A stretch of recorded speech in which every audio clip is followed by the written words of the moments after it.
వామ్మో! ఇన్ని పేజీలా? ఇంత పెద్ద నోట్సా? రాయడం నా వల్ల కాదు బాబోయ్, నేను రాయలేను. Hello everyone, welcome back to my YouTube channel. అసలు కాంపిటేటివ్ ఎగ్జామ్స్కి ఎఫెక్టివ్ నోట్స్ ప్రిపేర్ చేసుకోవడం ఎంత ఇంపార్టెంటో మీకు తెలుసా? But how do you make that notes that are easy to revise and retain? Simple. ఈ వీడియోలో నేను నా ప్రిపరేషన్ జర్నీలో నోట్స్ని ఎలా ప్రిపేర్ చేసుకున్నానో మీతో షేర్ చేస్తాను. అండ్ నోట్స్ ప్రిపేర్ చేసేటప్పుడు ఎలాంటి టిప్స్ యూజ్ చేయాలో కూడా నేను ఈ వీడియోలో చెప్పాలనుకుంటున్నాను. So let's get start the video. ఇదైతే ఈ 3 బుక్స్ చూసారు కదా, ఇవి మొత్తం కూడా జీకే నోట్స్. తెలుసు కదా జీకే సిలబస్ ఎంత లెంతీ ఉంటుందో. సో నోట్సెస్ కూడా ఇవే ఉన్నాయి. ఇవన్నీ కూడా నేను హ్యాండ్ రిటన్ నోట్సెస్, నేను ప్రిపేర్ చేసుకున్న నోట్సెస్. లాస్ట్ ఇయర్ అయితే నేను చెప్పాను కదా, CGL 2024 కోసం ప్రిపరేషన్ స్టార్ట్ చేసే ముందు పర్మర్ సార్ నుంచి బ్యాచ్ అయితే పర్చేస్ చేశాను. బ్యాచ్ పర్చేస్ చేసినప్పుడు సార్ మాకు PDF నోట్స్ కూడా ప్రొవైడ్ చేస్తారు. కాకపోతే చాలామంది అనుకునేది ఏంటంటే PDFs అన్నీ వస్తున్నాయి కదా, ఫోల్డర్ క్రియేట్ చేయడం, అందులో PDFs అన్నీ అప్లోడ్ చేయడం, చూసుకోవడం. కానీ ప్రతిసారి మీరు PDF చూసి చదవలేరు కదా, దానివల్ల కళ్ళకు కూడా చాలా ఎఫెక్ట్ ఉంటుంది. మన హ్యాండ్ రిటన్ నోట్స్లో చదివితే వచ్చేది వేరు, మీరు మొబైల్లో చదివింది వేరు, ఎంతైనా చాలా డిఫరెన్స్ అయితే ఉంటుంది. సో మీరైతే కాంపిటేటివ్ ఎగ్జామ్స్కి ప్రిపేర్ అవుతున్నట్లయితే ఫస్ట్ టైం సిలబస్ కంప్లీట్ చేసేటప్పుడే మంచిగా నోట్స్ ప్రిపేర్ చేసుకోండి.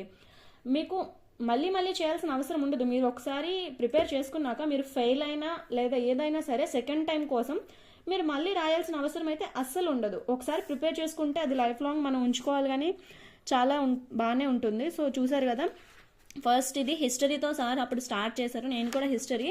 మీరు ఎలా రాయాలంటే, కొంతమంది నోట్స్ అసలు రాయడం కూడా రాదు, రాయమన్నాం కదా అని భారతం లాగా రాసుకుంటూ వెళ్ళిపోతారు. నోట్స్ అలా రాయకూడదు.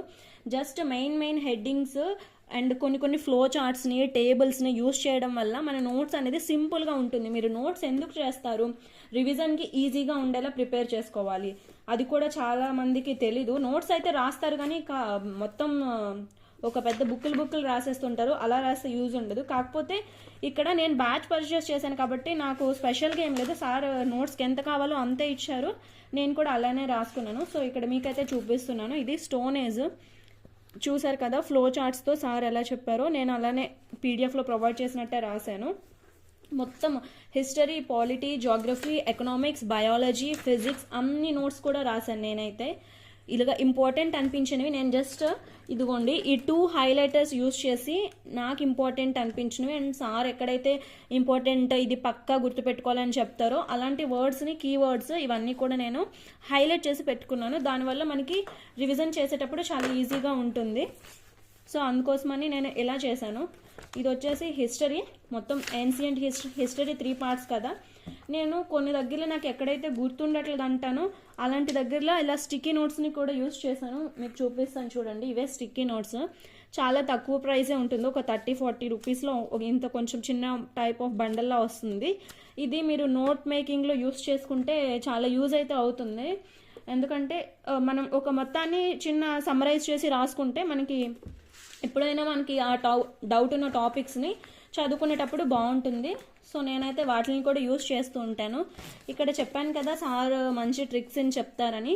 ఇక్కడ చూడండి, ఇందూస్ వ్యాలీ సివిలైజేషన్లో పశుపతి సీల్ ఉంటుంది కదా, అక్కడ అందులో ఉన్న యానిమల్స్ కోసం ట్రిక్ ఏం చెప్పారంటే బెటర్ డియర్ అని చెప్పారు. బెటర్ డియర్ అంటే ఇక్కడ ఆల్రెడీ డియర్ వచ్చేసింది. బెటర్లో B for buffalo, E for elephant, T for tiger and R for rhino. So ఇలా ఉంటుందన్నమాట సార్ చెప్పే పద్ధతి. నేను ఆల్రెడీ టెలిగ్రామ్లో ఈరోజు PDFs అన్ని అప్లోడ్ చేశాను. సార్ తాలూకా మైండ్ మ్యాప్స్, 1 షాట్స్ నోట్స్ అని మొత్తం 1 షాట్ క్లాసెస్ ప్రిలిమ్స్ ముందు అయితే సార్ చేశారు. అవన్నీ కూడా అప్లోడ్ చేశాను. ఎవరైనా కావాలంటే PDF డౌన్లోడ్ చేసుకొని చదువుకోవచ్చు. సో ఇది నోట్స్ ప్రిపేర్ చేసుకునే పద్ధతి. ఈ విధంగా చేస్తే మీకు చాలా యూజ్ఫుల్ ఉంటుంది. రివిజన్ టైంలో మీరు ఎప్పుడైనా చూడాలన్నా సరే, ప్రతిసారి PDFs ఇవి ఉంచుకోలేరు కదా. ఇది వన్స్ రాసుకుంటే మీరు ఉంచుకోవాలి, కానీ ఎన్ని రోజుల వరకైనా ఉంటుంది. మీకు మొత్తం చూపిస్తాను చూడండి నేను ఏమేమి ప్రిపేర్ చేస్తాను. ఇక్కడితో ఏన్షియంట్ హిస్టరీ అయిపోయింది. ఇక్కడ ఇదిగోండి మీడియవల్ హిస్టరీ కూడా స్టార్ట్ చేశాను. ఇది మొత్తం నేను క్లాసెస్ విన్నప్పుడే చేశాను, బట్ ఇదంతా రివిజన్ చేస్తూనే ఉన్నాను. కానీ జీకే అయితే నాకైతే కొంచెం ఇప్పటికీ కష్టంగానే ఫీల్ అవుతూ ఉంటాను. ఇదిగోండి ఇట్లా టేబుల్స్ మొత్తం నేనైతే black, blue and red pen ఇంకా హైలైటర్స్ స్టార్టింగ్లో అయితే స్కెచ్ పెన్స్ని కూడా అండర్లైన్కి యూస్ చేసేదాన్ని. కాకపోతే అన్నీ యూస్ చేస్తూ చాలా ఎక్కువ టైం పట్టేది. నేను డే టైం క్లాసెస్ విని నైట్ పడుకునే ముందు పాపని పడుకోబెట్టాక తర్వాత అయితే చేసేదాన్ని. ఇది మొత్తం హిస్టరీ, ఇక్కడి వరకు హిస్టరీ అయిపోయింది. అండ్ నెక్స్ట్ పాలిటీ స్టార్ట్ చేస్తారు. ఇదిగోండి మేకింగ్ ఆఫ్ ఇండియన్ కాన్స్టిట్యూషన్. ఈ పాలిటీలో కూడా చాలా ఆర్టికల్స్ అని మొత్తం చాలా ఉంటాయి. ఇదిగోండి టేబుల్స్, చైర్మన్స్, మేజర్ కమిటీస్ ఉంటాయి కదా, కమిటీ ఫార్మేషన్స్, అందులో ఉండే మెంబర్స్, ఏ కమిటీలో ఎవరెవరు ఉన్నారో మొత్తం అయితే ఉంది. ఇదిగోండి ఇది ప్రియాంబుల్ పాలిటీలో మొత్తం ఒక టేబుల్లా చేశాను. అంటే చూడగానే మనకి అర్థమవుతుంది. దీన్ని కూడా డిఫరెంట్ పెన్స్ని యూస్ చేసి మరీ రాసుకున్నాను. మనకి చూడగానే తెలిసిపోవాలి, ఎందుకంటే ఇక్కడ అడుగుతూ ఉంటారు క్వశ్చన్స్. మీకు తెలుసో లేదో కానీ మీరైతే చదివిన వాళ్ళైతే తెలుస్తుంటుంది. జస్టిస్లో ఎన్ని వర్డ్స్ ఉంటాయి, లిబర్టీలో ఏవేవి ఉంటాయి, ఈక్వాలిటీ, ఫ్రాటర్నిటీ, అవి కూడా అడుగుతూ ఉంటారు. సో చూడగానే మనకు అర్థమైపోయేటట్లు మీకు ఎలా రాస్తే అర్థమవుతుందో అలా అయితే రాసుకోవాలి. నోట్స్ రాయమన్నాం కదని ఎక్కువగా రాయకూడదు. ఇదిగోండి ఫండమెంటల్ రైట్స్, ఇది మొత్తం ట్రిక్స్ ఎక్కడెక్కడైతే చెప్తారో ట్రిక్స్ దగ్గర నేను ట్రిక్ అని రాసి హైలైట్ పెట్టుకుంటూ ఉంటాను. ఇక్కడ చూసారా, ఇక్కడ ఆర్టికల్ 19లో మొత్తము సబ్ ఆర్టికల్స్ 6 ఉంటాయి. దానికి కూడా ట్రిక్ ఏంటంటే సామ్రో, SAAMRO. ఇక్కడ అంటే మనకి ఇందులో ఏదైతే ఉంటుందో దాంట్లో ఒక కీవర్డ్ని పట్టుకొని ట్రిక్ ప్రిపేర్ చేసుకుంటే రిమెంబర్ చేసుకోవడానికి చాలా ఈజీగా ఉంటుంది. ఈ ట్రిక్స్ మీకు కావాలంటే నేను ఒక్కొక్కటి చిన్న చిన్న వీడియోస్ ద్వారా ఒక్కొక్క ట్రిక్ని అప్లోడ్ చేస్తూ ఉంటాను. చాలా దగ్గరలో అయితే సార్ అయితే ట్రిక్ చెప్తూనే ఉంటారు. చాలా సింపుల్గా ఈజీ వేలో మనకైతే అర్థమవుతుంది. ఇదిగోండి ఇలా చిన్న చిన్న ఫ్లో చార్ట్స్, టేబుల్స్ ద్వారా ఇలా ప్రిపేర్ చేసుకున్నాను నేనైతే. జస్ట్ ఓన్లీ హిస్టరీ పాలిటీకే నాకైతే ఈ నోట్బుక్ మొత్తం అయిపోయింది, just for history and polity. And అది అయిపోగానే మళ్ళీ వేరే నోట్స్ తీసుకొని ఇక్కడైతే నెక్స్ట్ సైన్స్, ఫిజిక్స్ స్టార్ట్ చేశారు. ఇదిగోండి ఫస్ట్ లెసన్ వచ్చేసి మోషన్ కనిపిస్తుంది కదా. ఫిజిక్స్ అయితే నేనైతే పెద్ద ఆర్టిస్ట్ని అయితే కాదు, బట్ డయాగ్రామ్స్ కొంచెం అర్థమయ్యేలా ఉండాలని డయాగ్రామ్స్ని కూడా నాకు వచ్చినట్లు వేసుకునేదాన్ని. అప్పుడే మనకి చదివినప్పుడు చాలా బాగుంటుందని. ఇక్కడ ఇదిగోండి గ్రావిటేషన్, కెప్లర్స్ లాస్లో first law, second law, third law, just అర్థమయ్యే రీతిలో, అంటే డయాగ్రామ్ కంప్లీట్గా లేకపోయినా మనకు అర్థం అవడం కోసం వేసుకుంటే చదివేటప్పుడు డయాగ్రామ్ ద్వారా క్వశ్చన్స్ అలాంటివి కొంచెం ఈజీగా అర్థమైపోతూ ఉంటాయి. ఇదిగోండి హ్యూమన్ ఐ అండ్ విజన్ ఉంటుంది కదా, ఈ ఐ కూడా నాకు రాకపోయినా సరే జస్ట్ ఆ పార్ట్స్ని ఇట్లా ఐడెంటిఫై చేస్తే మనకు చదివేటప్పుడు అర్థమవుతుంది వీలు. కానీ నేను నాకు అర్థమయ్యే విధంగా రాసుకున్నాను సింపుల్ ఫామ్లో. మొత్తం అంతా కూడా ఇలానే ప్రిపేర్ చేశాను. ఇదిగోండి ఇది వచ్చేసి జాగ్రఫీ. ఇక్కడ నుంచి ఫిజిక్స్ అయ్యాక జాగ్రఫీ స్టార్ట్ చేశారు. సోలార్ సిస్టమ్ ఫస్ట్ లెసన్ వచ్చేసి ఇంతేనండి, సింపుల్. మీరు కొంచెం ఎఫర్ట్స్ అయితే పెట్టాలి. నేనైతే నైట్ 11-11:30 వరకు రాసేదాన్ని. మొత్తం ఇంట్లో పని అంతా చేసుకొని పాపని పడుకోబెట్టి తర్వాత కూడా రాసేదాన్ని. మీరు ఖాళీ ఉన్నట్లయితే ఓన్లీ ప్రిపరేషన్ కోసమే ప్రిపేర్ అవుతున్నట్లయితే టైం అయితే కొంచెం కేటాయిస్తే అయిపోతుంది. వన్ టైం, అది ప్రతిసారి కష్టపడాల్సిన అవసరం ఉండదు. ఇక్కడైతే ఇంక్రీజింగ్ టు డిక్రీజింగ్ ఆర్డర్ అని, అంటే ఇట్లాంటి ఆర్డర్స్, చిన్న చిన్న ట్రిక్స్, హైలైటెడ్ వర్డ్స్ ఇలాంటి కొంచెం హైలైట్ చేసుకుంటే చాలా బాగుంటుంది. ఇదిగోండి ఇది లాటిట్యూడ్స్ అండ్ లాంగిట్యూడ్స్ చాప్టర్. ఇది కూడా జాగ్రఫీనే. మొత్తం జాగ్రఫీ అనేది కొంచెం చాలా పెద్ద సిలబస్. ఇక్కడ చూసారా కంట్రీస్, ప్రైమ్ మెరీడియన్ ఏ కంట్రీస్ నుంచి వెళ్తుందో ట్రిక్.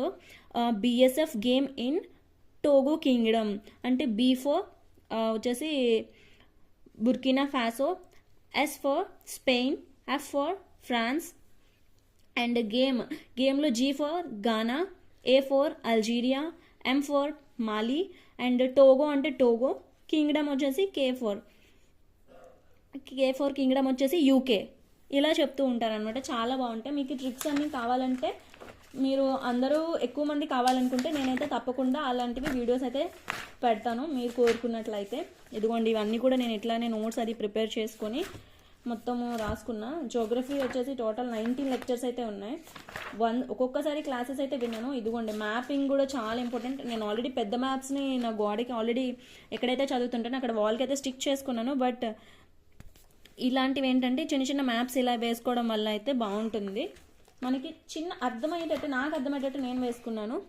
మొత్తం టోటల్ వచ్చేసి 19 లెక్చర్స్ అయితే జోగ్రఫీలో మొత్తం ఉన్నాయి. ఇది అయిపోయిన తర్వాత సార్ వచ్చేసి మొత్తం ఇంకా మనకి ఆ లెసన్లో కవర్ అవ్వకపోతే లాస్ట్లో 1 లైనర్స్ అని చెప్తూ ఉంటారు. అవి కూడా ఇంపార్టెంట్ ఫ్యాక్ట్సే. ఇది వచ్చేసి జోగ్రఫీ. ఇందులో ఫిజిక్స్, జోగ్రఫీ రాశాను. దీంతోనే నా 2 నోట్బుక్స్ అయితే అయిపోయినాయి. అండ్ తర్వాత మెయిన్ ఇంకొకటి, నేను ఇంకా 2 చాప్టర్స్కి అయితే నోట్స్ ప్రిపేర్ చేసుకోలేదు. నాకు అప్పుడు టైం వీలు కుదరక కొన్ని ప్రాబ్లమ్స్ వల్ల. ఇక్కడ వచ్చేసి ఇది బయాలజీ, ఫస్ట్ ద సెల్. ఈ బయాలజీ నోట్స్ రాసేటప్పుడు అయితే నాకైతే, నేను చదవమంటే చదువుతాను కానీ నోట్స్ రాయడం అనేది చాలా బద్ధకం చిన్నప్పటి నుంచి. బట్ కష్టమైనా సరే అవసరం కాబట్టి నోట్స్ని ఇలా ఇవన్నీ కూడా ప్రిపేర్ చేశాను. ఈ బయాలజీ నోట్స్ రాసినప్పుడు అయితే చుక్కలు కనిపించాయి. ఒక్కొక్క చాప్టర్ వచ్చేసి 7-8 పేజెస్ వచ్చేది.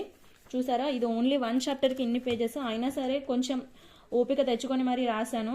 ఇదిగోండి డయాగ్రామ్స్. బయాలజీలో చాలా ఎక్కువ డయాగ్రామ్స్ కూడా వస్తూనే ఉంటాయి. ఎందుకంటే మీకు డయాగ్రామ్స్ వేయకుండా రాసేస్తే ఇందులో కూడా కొన్ని ఇంపార్టెంట్ పాయింట్స్ అవి ఉంటాయి. మనకి రిమెంబర్ చేసుకోవడానికి, ఇంత హెవీ సిలబస్లో గుర్తుంచుకోవడం చాలా కష్టం కదా. సో గుర్తుండాలంటే డయాగ్రామ్స్. ఇక్కడ బ్రెయిన్ డయాగ్రామ్ చూసారా, అంతే జస్ట్ అర్థమవడం కోసం అయితే నేనైతే వేసి పెట్టుకున్నాను. ఇదిగోండి డైజెషన్, రెస్పిరేషన్ మొత్తం కూడా అన్నింటికి ఇలానే ప్రిపేర్ చేస్తాను. మొత్తం ఈ 3 నోట్బుక్స్ అయితే నేను నా చేతితో రాశాను.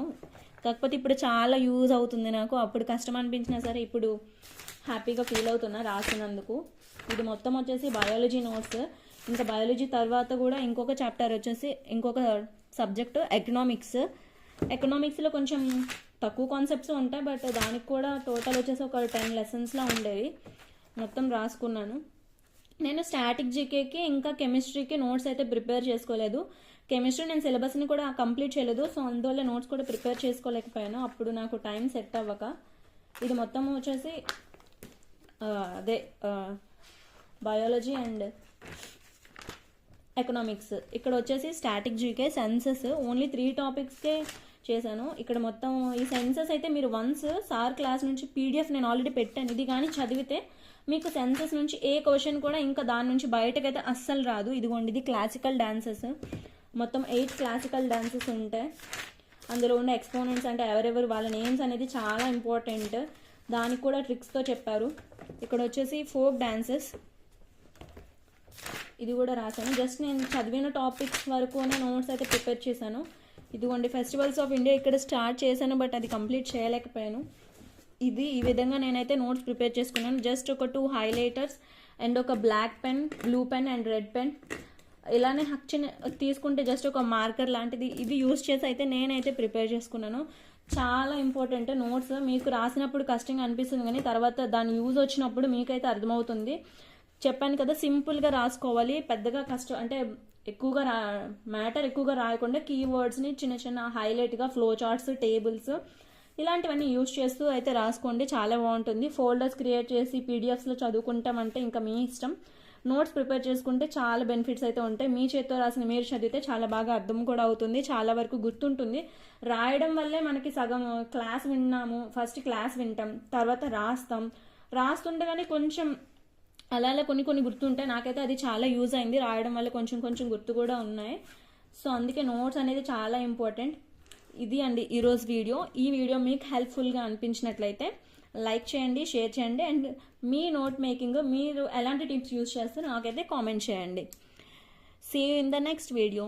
Thank you for watching.